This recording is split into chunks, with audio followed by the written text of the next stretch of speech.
1 Samuel അധ്യായം 27. ദാവീദ് ഫിലിസ്ത്യരുടെ നാട്ടിൽ.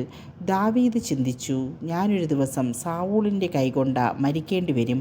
ഫിലിസ്ത്യരുടെ നാട്ടിലേക്ക് രക്ഷപ്പെടുന്നതല്ലേ എനിക്ക് നല്ലത്. അപ്പോൾ സാവൂൾ ഇസ്രായേൽ അതിർത്തികളിൽ എന്നെ അന്വേഷിക്കുന്നത് മതിയാക്കും. ഞാൻ അവൻ്റെ കയ്യിൽ നിന്ന് രക്ഷപ്പെടുകയും ചെയ്യും. ദാവീദ് 600 അനുചരന്മാരോടൊത്ത് ഗത്തിലെ രാജാവും മാവോക്കിൻ്റെ മകനുമായ അക്കീഷിൻ്റെ അടുത്തേക്ക് പോയി. അവർ കുടുംബസമേതം ഗത്തിൽ അക്കീഷിനോടൊപ്പം വസിച്ചു. ദാവീദിനോട് കൂടെ അവൻ്റെ ഭാര്യമാരായ ജസ്രയേൽക്കാരി അഹിനോവാമും നാബാലിൻ്റെ വിധവ കാർമലിലെ അബിഗായിലും ഉണ്ടായിരുന്നു. ദാവീദ് ഗത്തിലേക്ക് ഓടിപ്പോയെന്ന് സാവൂളിന് അറിവ് കിട്ടി. പിന്നെ സാവൂൾ അവനെ അന്വേഷിച്ചില്ല. ദാവീദ് അക്കീഷിനോട് പറഞ്ഞു, അങ്ങേക്ക് എന്നോട് പ്രീതിയുണ്ടെങ്കിൽ നാട്ടിൻപുറത്തെവിടെയെങ്കിലും ഒരു സ്ഥലം തരിക, ഞാൻ അവിടെ താമസിച്ചു കൊള്ളാം. ഈ ദാസൻ എന്തിന് ഈ രാജകീയ നഗരത്തിൽ അങ്ങയോടൊത്ത് താമസിക്കുന്നു? അക്കീഷ് അന്ന് തന്നെ സിക്ലാഗ് പ്രദേശം അവന് കൊടുത്തു. അതിനാൽ സിക്ലാഗ് ഇന്നും യൂദാ രാജാക്കന്മാർക്കുള്ളതാണ്.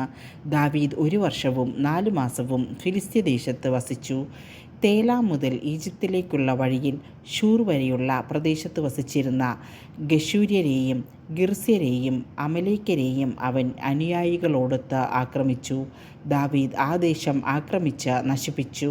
സ്ത്രീ പുരുഷ ഭേദമന്യേ എല്ലാവരെയും വധിച്ചു. ആടുമാടുകൾ, കഴുതകൾ, ഒട്ടകങ്ങൾ, വസ്ത്രങ്ങൾ എന്നിവ അപഹരിച്ച് അക്കീഷിൻ്റെ അടുക്കൽ മടങ്ങി വന്നു. നീ ഇന്ന് ആരെയാണ് ആക്രമിച്ചത് എന്ന് അക്കീഷ് ചോദിക്കുമ്പോൾ, യൂദായ്ക്ക് തെക്ക് അല്ലെങ്കിൽ ജറമാല്യർക്ക് തെക്ക്, അതുമല്ലെങ്കിൽ കേന്യർക്ക് തെക്ക് എന്നൊക്കെ ദാവീദ് മറുപടി പറയുമായിരുന്നു. ദാവീദിൻ്റെ പ്രവൃത്തി ആരെങ്കിലും ഗത്തിൽ അറിയിക്കുമെന്ന് ഭയന്ന് അവൻ സ്ത്രീകളെയോ പുരുഷന്മാരെയോ ജീവനോടെ വിട്ടില്ല.